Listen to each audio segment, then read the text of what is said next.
ndikusowani Yesu, ndiliwa umpawi, mlendo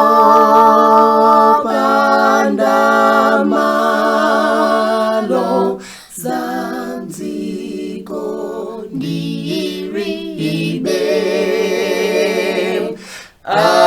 Yesu mundikonde, mundichingamire,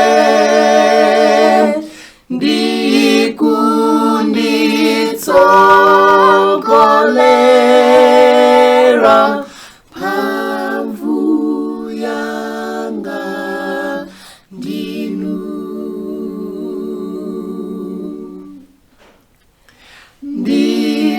Ndisowa mtima wanu, kudziwa nkawazo,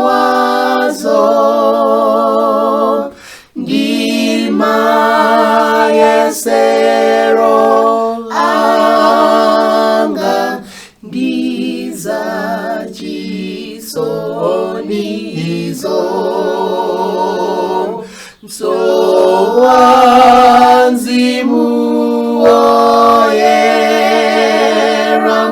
womandiphunzitsa,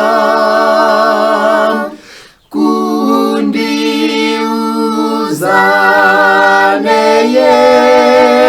Yesu, ndi mwana wa Khosa.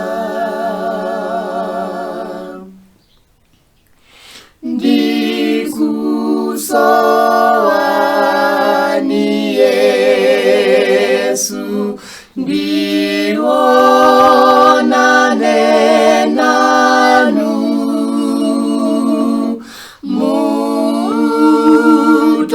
mutawale zamo pachimpando chanu.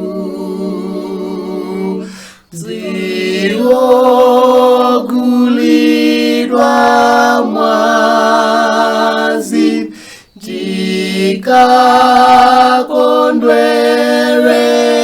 jikakondwerere, nyimbo